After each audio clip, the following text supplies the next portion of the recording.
Business Club de France des entrepreneurs avec Michel Picot. Bienvenue dans le Business Club de France des entrepreneurs. Tout de suite, l'actu de nos entreprises dans nos territoires.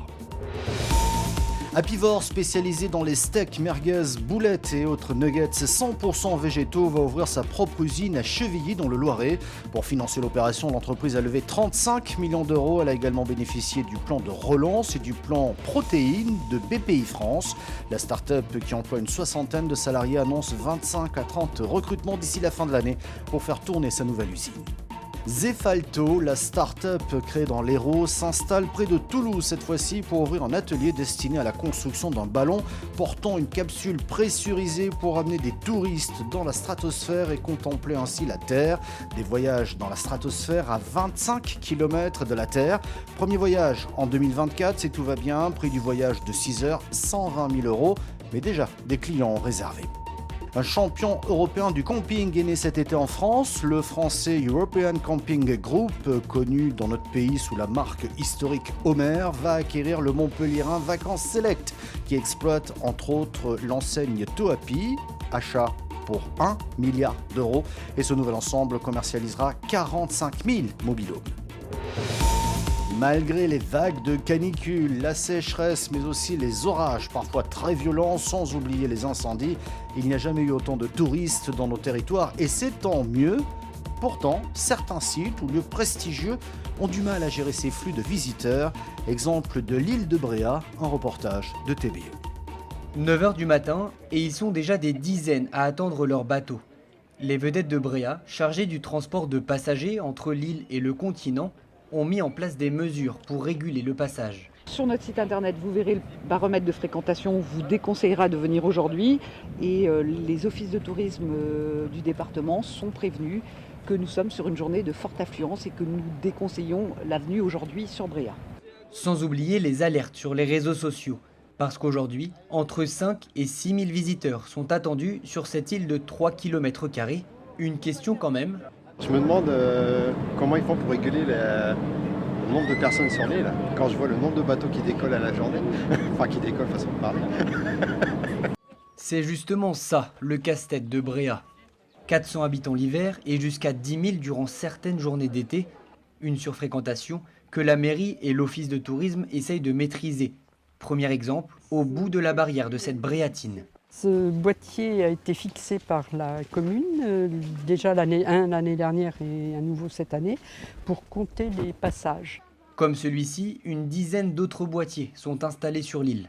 Cette année à Bréhat, on fait une collecte de données de manière à essayer de jauger à quel niveau il faudrait qu'on place le ratio pour satisfaire les visiteurs et ne pas endommager notre environnement. À la fin de la journée, est-ce que vous avez éventuellement 2 minutes pour un petit questionnaire de satisfaction ? L'office de tourisme est attentif au retour des visiteurs. Aussi bien des questions sur la fréquentation de l'île, est-ce qu'ils ont facilement trouvé une place au restaurant, des sanitaires, est-ce qu'ils ont attendu à l'embarcadère ou autre, donc c'est leur retour sur la journée. Étudier pour réguler sans laisser personne de côté, pas facile, sur une île où 70% de l'économie dépend du tourisme. Allez, direction la Moselle, où la récolte de Mirabelle a commencé avec une semaine d'avance. Habituellement, c'est autour du 15 août qu'elle commence. Cette année, les arbres ne sont pas très chargés. La récolte se fait à la main. Reportage de Lucie Philippot de Moselle TV. Jaune, ronde et bien belle, la Mirabelle fait son retour sur les arbres cette année au jardin fruitier de la Connexie. Avec une année compliquée en raison de la météo, la récolte a démarré plus tôt que prévu. En principe, la Mirabelle de Metz, c'est à partir de mi-août.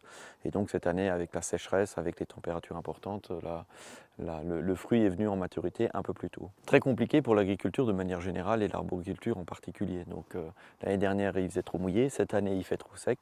Évidemment, ce sont là les conséquences du dérèglement climatique. Et donc, on y fait face, évidemment, au travers de récoltes plus prématurées et puis d'aménagement ou de sélection d'arbres, évidemment, peut-être un peu plus résistants.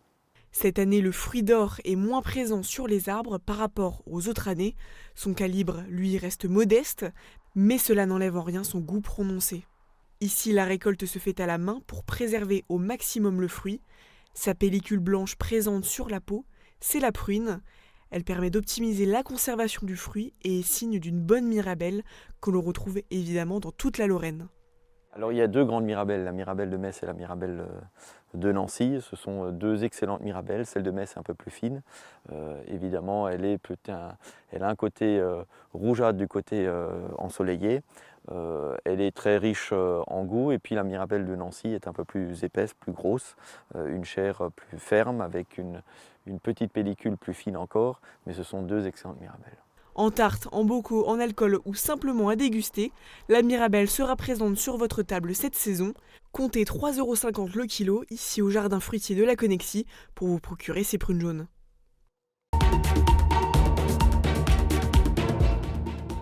Produire sa propre énergie pour dépendre moins des autres, c'est d'actualité. Il y a en tout cas déjà des acteurs très actifs dans ce domaine du biogaz, notamment direction l'Aube pour découvrir Biogaz d'Arcis, un reportage de Canal 32. Récupérer les déchets agricoles pour en faire de l'énergie biogaz. Dans cette usine de méthanisation en voie sèche, les produits traités proviennent de la périphérie d'Arcis-sur-Aube, un projet d'économie circulaire. Des déchets agricoles comme de la pulpe de pommes de terre, de la pulpe de betterave, des issues de céréales de la coopérative Scara et aussi des cives. Donc c'est des cultures qui sont entre deux cultures de commerce, qui sont ensilées et injectées dans le méthaniseur. La matière est ensuite transférée dans la trémie d'alimentation. Elle alimente 1 tonne 8 à 2 tonnes toutes les demi-heures, 24 heures sur 24, 7 jours sur 7. Il faut constamment qu'elle soit chargée pour pas qu'il y ait d'irrégularités dans l'alimentation, sinon on peut avoir des productions en baisse par la suite et des problèmes bactériologiques au sein du digesteur. C'est des fonds mouvants qui font avancer la matière, qui se font emmener par 3 vis directement dans le digesteur. Après le brassage, direction le digesteur principal. La matière entrante va séjourner environ une vingtaine de jours afin de produire 80% de sa capacité de production en biogaz. Nous allons poursuivre la dégradation de la matière organique dans cette cuve. Nous sommes sur un temps de séjour de 25 jours qui s'ajoute aux 20 jours du digesteur afin de produire le restant de la capacité de production des intrants. Nous avons aussi dans la cuve de maturation le stockage du biogaz qui se situe sous la membrane. C'est la fin du processus matière. Une séparation de phase vient distinguer la partie liquide du solide. Auparavant, les agriculteurs cultivaient cette cive entre deux cultures de vente afin de couvrir les sols, notamment en hiver. Mais plutôt que de la broyer et de la restituer directement au sol en profitant de ces éléments fertilisants, avec le méthaniseur, nous exportons cette culture. Nous l'utilisons afin de produire de l'énergie, du biogaz, puis nous restituons ensuite le déchet organique qui est ici le digestat solide ou liquide dans la parcelle afin de restituer toute l'exportation des éléments fertilisants de la culture. Et en termes de proportion, nous sommes sur 1/4 de digestat solide et 3/4 de digestat liquide, qui sera ensuite épandu dans les parcelles des agriculteurs. Vient ensuite la fin du processus gaz, l'épuration. Le biogaz, quand il est produit, nous avons du méthane, du dioxyde de carbone et du soufre. Nous allons injecter simplement le méthane dans le réseau de transport. Biogaz d'Arcis traite 100 tonnes de matières agricoles par jour et produit 480 normomètres cubes de biométhane par heure dans le réseau de transport national, soit l'équivalent de la consommation de 12 000 foyers par an. Le portrait d'un entrepreneur créateur. Nous allons à Lyon aujourd'hui pour découvrir Caroline Lester. Elle est accompagnée par le réseau BGE et elle vend des box avec des plantes fleuries et ou comestibles, sur abonnement par exemple, ou à l'unité. On part tout de suite à Lyon. La Pousse Verte, elle propose des plantes et des coffrets cadeaux autour des plantes avec une approche responsable et ludique. L'idée, c'est de proposer des plantes cultivées en France, dans la région lyonnaise, sans traitement chimique. Donc, notamment par le biais d'une box qui va changer à chaque saison et dans laquelle on aura une plante fleurie comestible. Et avec, on va trouver des conseils de jardinage, des recettes de cuisine, une illustration et une surprise qui va changer tous les 3 mois. On peut s'abonner ou les prendre à l'unité. Et aussi des coffrets avec des graines et des produits artisanaux, des ateliers de jardinage, des plantes à l'unité et aussi des offres à destination des entreprises pour des coffrets cadeaux personnalisés. La Pousse Verte, c'est en premier lieu un site e-commerce et les réseaux de distribution sont en train de se développer. Pour l'instant, c'est une petite structure qui a besoin de grandir.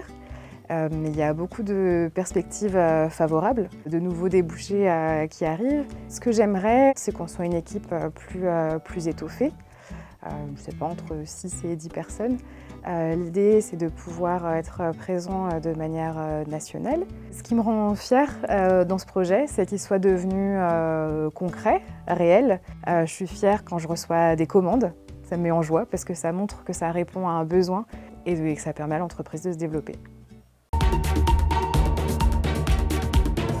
Et nous partons en Corse, plus précisément à Ajaccio, pour rencontrer Olympe Rico qui a créé la Pasteria Corsa. Si on veut être un entrepreneur, évidemment qu'il y a un chemin qui est plus difficile, mais à l'arrivée, il y a une vraie reconnaissance aussi.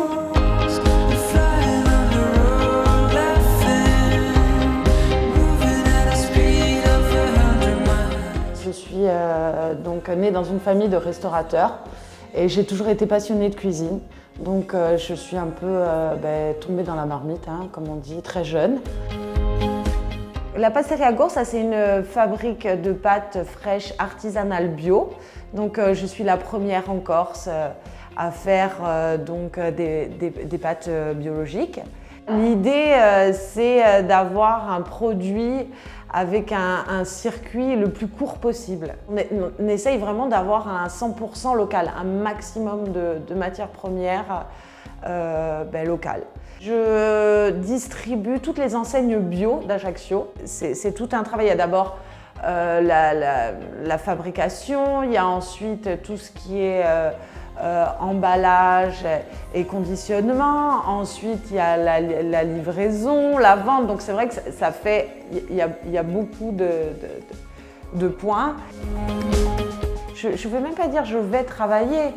Je vais faire ma passion. Voilà, c'est très important.